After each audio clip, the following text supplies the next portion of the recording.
Naam, habari za wakati huu mtazamaji wa Zanya TV, karibu tuzungumze na tuyachakati yale yote ya kimichezo yanayoendelea kujili kwenye ulimwengu wa soka la kimichezo kutokea hapa nchini Tanzania. Na ikiwa ni mara yako ya kwanza unaungana nasi ama unafuatilia chaneli yako hii ya michezo ya Zanya TV, basi nakusihi tu kwa wa kwanza ni kubonyeza alama iliyoandikwa subscribe, lakini ukisha subscribe bonyeza alama ya kengele kwa ajili ya kuwa wa kwanza kabisa kupata update mbalimbali za michezo kutokea Zanya TV. Kwa hiyo subscribe, lakini washa alama notification. Utakuwa wa kwanza kabisa kufikiwa na taarifa hizi za michezo. Na kupitia ukurasa wa Instagram wa mchambuzi Hansi Raphael kutokea kule Crown Sport kwenye redio ya Clown FM, ameweza kuandika katika mtandao wake wa Instagram kwamba breaking, Simba wameshusha nyota wawili wa Mali ili kuwatazama vizuri kwenye michuano ya Kagame.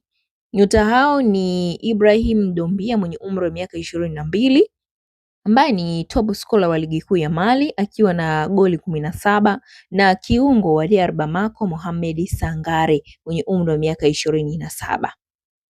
Simba tayari wamekubaliana na nyota hao kuwasainisha mkataba wa miaka miwili endapo watafanya vizuri kwenye michuano hiyo. Amemalizia kwa kuandika kwamba pia kuna mzungu mwingine Simba wanapambania apate visa ili wamfanyie majaribio kwenye Kagame Cup, kwenye mashindano hayo ya Kagame Cup, ambapo kwa mujibu wa taarifa ya Hansi Raphael kutokea pale Crown Sport katika kipindi cha Crown Sport kwenye redio ya Crown FM, wameweza kuandika hivyo kwamba Simba wameshusha nyota wawili wa Mali wakiwatazama vizuri kabisa kwenye michuano ya Kagame Cup, ambao ni michuano Simba wanacheza siku za hivi karibuni, na nyota hao ni pamoja na Ibrahim Doumbia mwenye umri wa miaka 23, lakini pia akiwamo Mohamed Sangare mwenye umri wa miaka 27. Endapo tu watasajiliwa na klabu hiyo ya Simba, basi wataenda kuleta chachu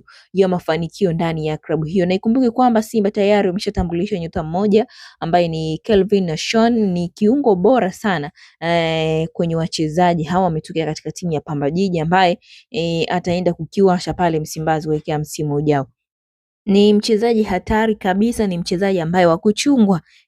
Mchezaji huyo Kelvin Nashon kutoka kule Pamba Jiji. Na kwa mtazamo wako, maoni yako ni yapi kuhusiana na taarifa hii ya kwa mujibu wa Hansi Raphael kwamba wachezaji hao ambao wameshashushwa tayari katika klabu ya Simba kwa ajili ya michuano mikubwa kabisa ya Kagame Cup, ambapo ndipo nyota hawa wataenda kuangaliwa kama yaliyomo yamo wanaweza kukifaa, wanaweza kuwafaa katika kikosi chao cha Simba ama la.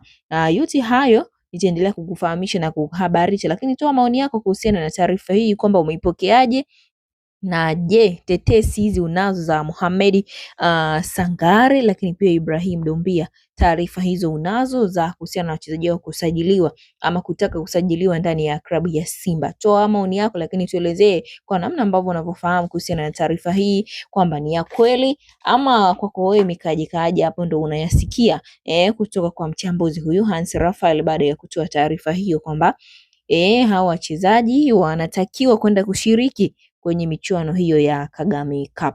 Toa maoni yako, lakini usisahau kushare kwa marafiki zako na wapate kufahamu hasa nini hasa kinaendelea kwenye ulimwengu wa soka la kimichezo kutokea hapa Tanzania. Lakini tetesi za usajili katika kipindi hiki cha dirisha kubwa la usajili, hali ipoje ndani ya virabu vya ligi kuu Tanzania bara ambavyo vyote vinashiriki ligi kuu vilivyokuwa vimefika vigezo vya kushiriki ligi kuu. Hali ipoje huko kwa upande wa Simba, Yanga, Azam, Singida?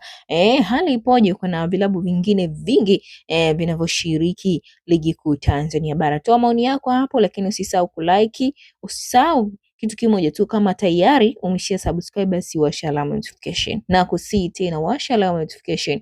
Lakini kama bado ni mara yako ya kwanza na unaungana nasi kwa siku hii ya leo, basi na kusii tu kusubscribe ili uwe wa kwanza kabisa kupata beti mbalimbali za michezo kutokea Zanya TV. Nikutakia wasaa mwema na endelea kusalia nasi Zanya TV kwa ajili ya kuweka karibu kabisa na habari hizi za michezo, hususan kuhusiana na dirisha hili la usajili ambapo limefunguliwa rasmi siku ya tarehe 6 mwezi wa 7 2026 na litafungwa rasmi siku ya tarehe 15 Agosti, nikizungumzia mwezi wa 8 2026.